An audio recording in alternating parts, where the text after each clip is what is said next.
and welcome back to my channel. If you're new, my name is Kayla and this is my backyard garden at my home in North Texas.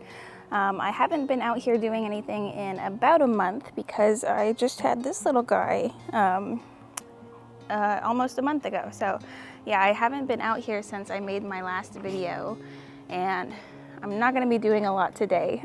Basically, I'm just going to be getting some eggplant. I've got a bunch of eggplants around here that have a lot of eggplant on them, and I'm planning on using some of it for dinner. So I'm going to show you how I preserve eggplant and what I'm using it for tonight.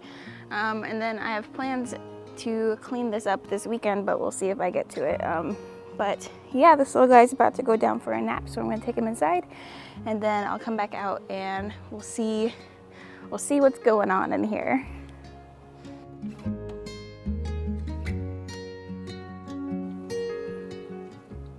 All right, so this bed is where the majority of my eggplant are, mostly in the back here.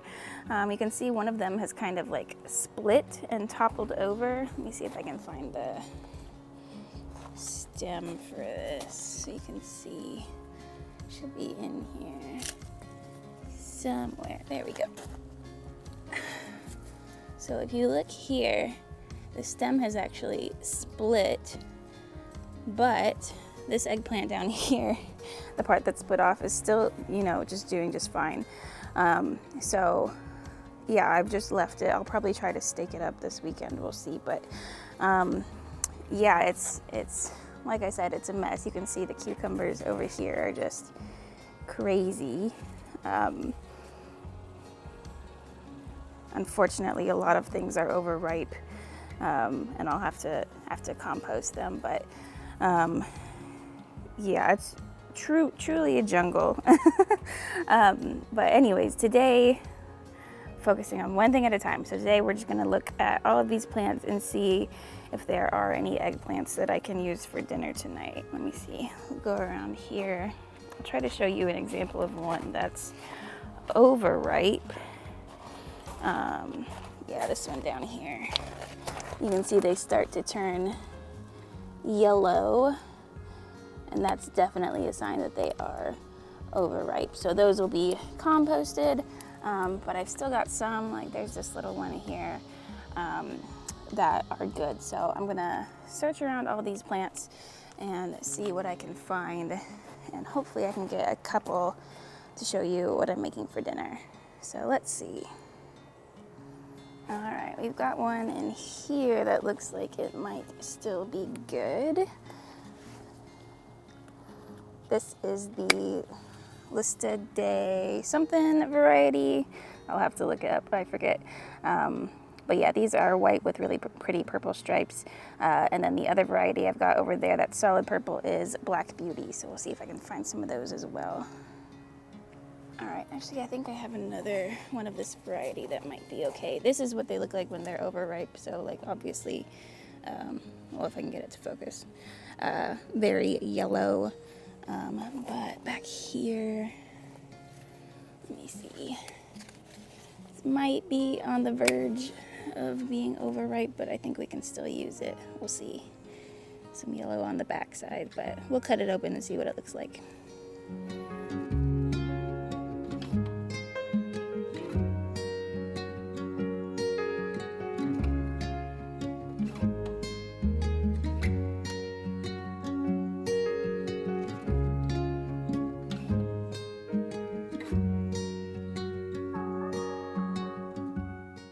All right, these are all the eggplant that look decent.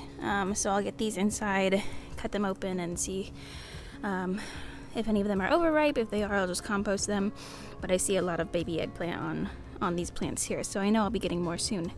So I'm gonna grab some basil and then head inside.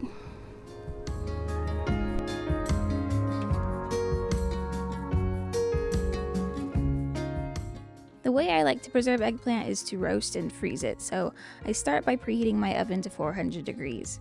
Most often I'm making baked eggplant dishes like the one I'm making for dinner, so this way I always have prepped eggplant ready to go. Freezing eggplant without cooking it first will result in a very mushy consistency because of the water content, so by roasting it, we're removing some of that moisture. Plus, then it's ready to add straight to casseroles. Once I've washed and dried the eggplant, I'm cutting it into discs about 1/4 inch thick. You could also cube your eggplant though. Then I'll place those discs in a single layer on a lined baking sheet. I'll spray the eggplant with a bit of olive oil and then sprinkle with salt, and these will roast in the oven for about 30 minutes.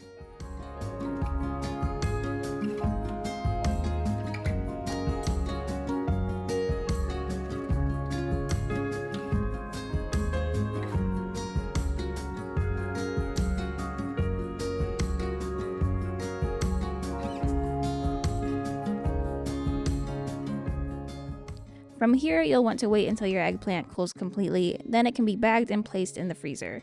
Ordinarily, I would use parchment paper in between my layers of eggplant, but I didn't realize I was out, so foil should serve the same purpose.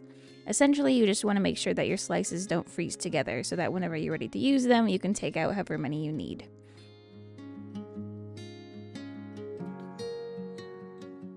Once packaged, I'll place these in the freezer where they'll stay until I'm ready to use them. For dinner, I'm making one of my favorite eggplant dishes, which is the sausage and eggplant gratin. It's an incredibly easy recipe, made even easier by having eggplant prepped and ready to use. I'll link the full recipe below, but essentially I'm cooking some hot Italian sausage in a pan and then adding 3 cans of fire roasted tomatoes, which will then simmer for 20 to 30 minutes and make a tomato sauce. I'll then make a cheese sauce by simmering a cup of cream until slightly reduced and then adding fresh mozzarella until melted and combined. The recipe also calls for Parmesan, but somehow I was out, which, if you know me, is an absolute tragedy. So I just added some extra mozzarella and that worked just fine. Once the sauces are finished, you just layer eggplant and the tomato sauce in 2 layers, then pour the cheese sauce over the top and bake for 30 minutes. It's super simple and extremely delicious, and a great way to use all that eggplant from the garden.